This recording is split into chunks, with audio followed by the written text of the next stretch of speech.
This past weekend, I spent 5 rounds sparring with a 1FC heavyweight fighter who was 6'6" and 240 pounds, 80 pounds advantage over me. And from that, I learned some important things. So at the beginning of the episode, I said I learned something sparring with Dustin this past weekend. And truth is, I've already known these things a long time ago, learned them a long time ago, because I think when I was 14 or 15, I was sparring in the adult class, and there were guys there who were 6'2", 6'3". There was even one dude back then who was 6'5", and these guys would go fairly loud on me when I was 14, 15, 16. When I started getting to 17 and 18, pretty much the same height as I am now, but was walking around at 135 pounds. That's 30 pounds less than I have right now, approximately. Maybe 25, I guess. But back then, I'd learned everything that I already knew about sparring, but this just reinforced it.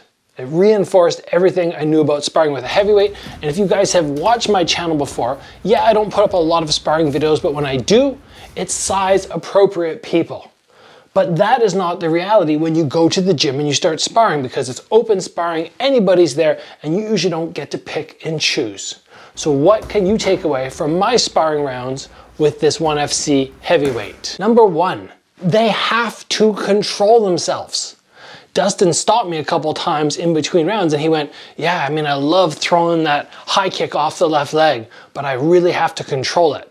I'm like, yeah, I'm really thankful that you do, because even when I block it, I can feel how big his leg is and the type of impact that he could put in if he really wanted to. And all it takes for him is one mistake. One time where somebody blocks in properly and he catches one arm, or even worse, he goes right to the head and somebody's gonna have a concussion.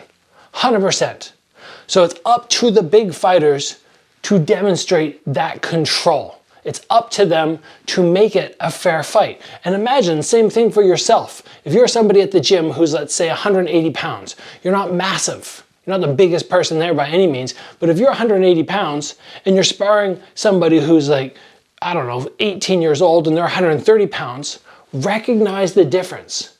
Recognize as well, the way Dustin did, size disadvantage in length and in height, or strength. So when we get into the clinch, he didn't try and bully me with that. And instead of trying to stay at the outside and just jabbing me really long, he went, oh, okay, I'm gonna work at this in-between range, which is more ideal for me, obviously. But the big thing is you have to have control as the bigger fighter, not only in your techniques, but in the way you decide to dictate how the round is gonna go. If I spar with somebody, let's say I'm sparring with a 120-pound female who's, 5'2", I'm not gonna stay up here and like keep them at range and do all this. I'm gonna drop down, literally gonna drop my stance, get in here and work tight with them. So they're getting something that's more realistic to the rounds, which they'll actually do when they fight. The next thing which I remembered is sparring against somebody who's this much bigger really forces you to do two things. Number one, it forces you to get your head off the center line, whether that's you just executing a slip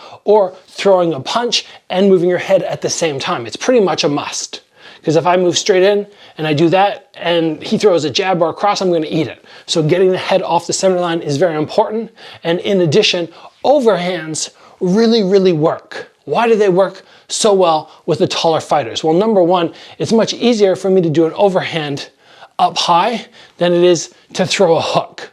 If somebody says throw a classic hook up here, I'm going, oh, I can't even really lift my shoulder up that high. But the overhand, because it almost, instead of coming straight out, it kind of swings backwards, it allows me to gain some momentum early. But the overhand, it's very easy to drop your head off the center line, and that makes it increasingly difficult for the tall fighter to reach down at this awkward point where your head is. So the overhands and the head off the center line are so important. Now the high guard. I know people don't like it. I know it sounds terrible when you're going up against somebody who's so much bigger, but it reminded me how important this is. Because when somebody is that much taller than you, if you just go, okay, I'm gonna be footwork, you're gonna be running the whole time. So sometimes you just gotta stand there, you gotta plant, you gotta throw your combo, get back to that high guard. As I always do on this channel, I'm gonna reinforce how important it is to have a solid high guard that you can hide behind, whether you have somebody who's trying to KO you in the first 20 seconds of the fight, or for when you get rattled, or you get hit, and you're, uh-oh, I need to protect myself for the next 2-3 seconds until I get my wits back, and you just fall down to that. High guard is so important, and it doesn't matter if it's against somebody your own size or somebody taller, it is still something which you want to bring out. The final thing which kind of popped back into my mind is with a fighter who's that much bigger, you are never really safe.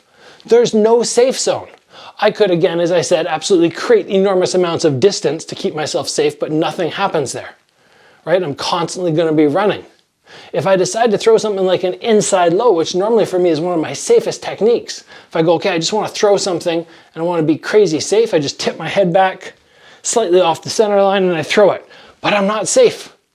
If I go to throw a front kick, I can still get hit.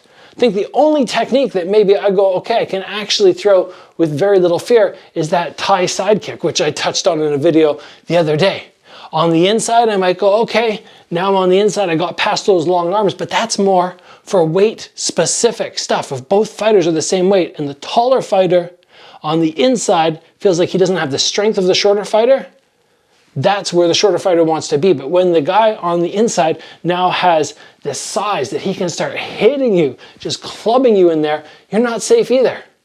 So there's no safe zone, there's no magic recipe that I can give you guys to go against the bigger guys in your gym and go, oh, that's how I beat them. You're just at a straight up disadvantage in length, in strength, and I mean, there's not much you can do aside from just have better skills than them. That's all it comes down to. Now that doesn't help you guys as much if you're looking for some sort of little magic trick, but that's the truth. Let's call it there, guys. Thank you for joining. As always, train hard, and I will see you back here very soon.